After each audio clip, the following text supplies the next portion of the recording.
अखन अपने सब सुन रहल छी एपी प्रोडक्शन के प्रस्तुति।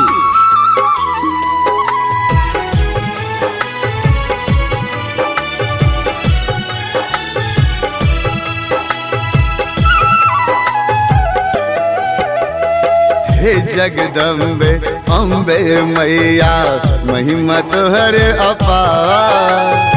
हे जगदम्बे अम्बे मैया महिमा तोहरे अपार। चारों देश तकै छी है मैया लागई अचन हार। अहीं के पैर पड़े छी कियाने कष्ट हरै छी। अहीं के पैर पड़े छी कियाने कष्ट हरै छी।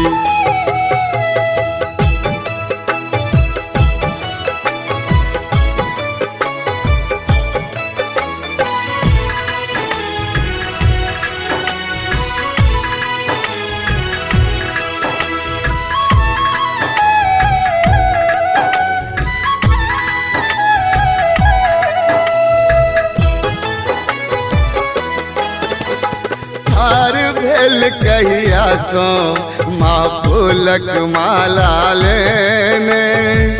दर्शन के अभिलाषी अखिया सो बहैया पानी।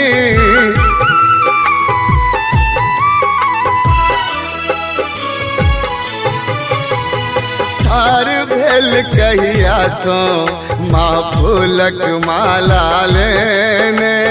दर्शन के अभिलाषी अखिया से बहैया पानी।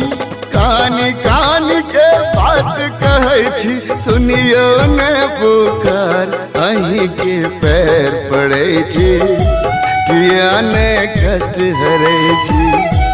अहीं के पैर पड़े छी कियाने कष्ट हरै छी।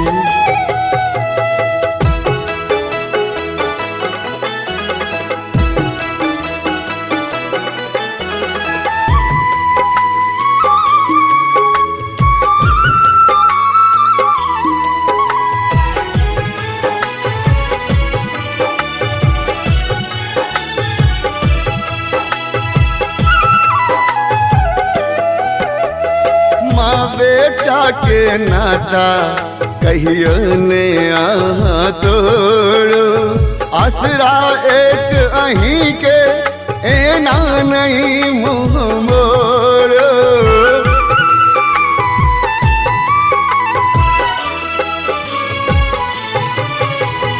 माँ बेटा के नाता कहियो ने आहाँ तोड़ो। आसरा एक अहीं के देना नहीं मुँह मोड़। कतक करब सेवा और पूजा छोड़ छाड़ घर द्वार। अहीं के पैर पड़े छी कियाने कष्ट हरै छी। अहीं के पैर पड़े छी कियाने कष्ट हरै छी।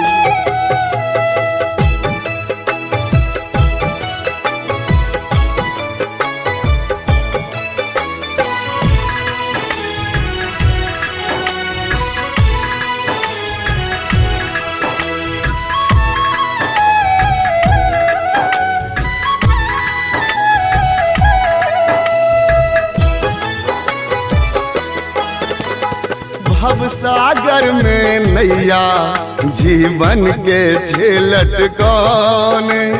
कहिया धरि है मैया रखबै ना लटकाने।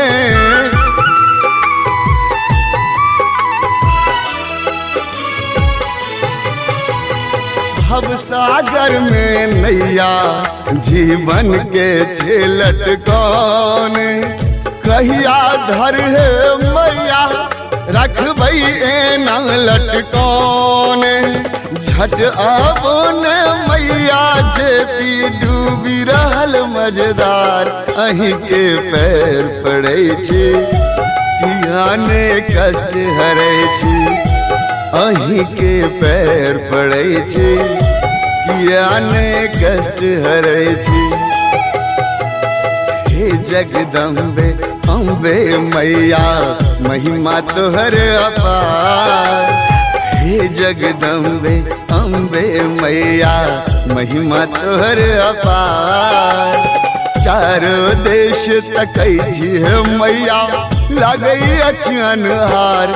अहीं के पैर पड़ै छी कियाने कष्ट हरै छी। अहीं के पैर पड़ै छी कियाने कष्ट हरै छी।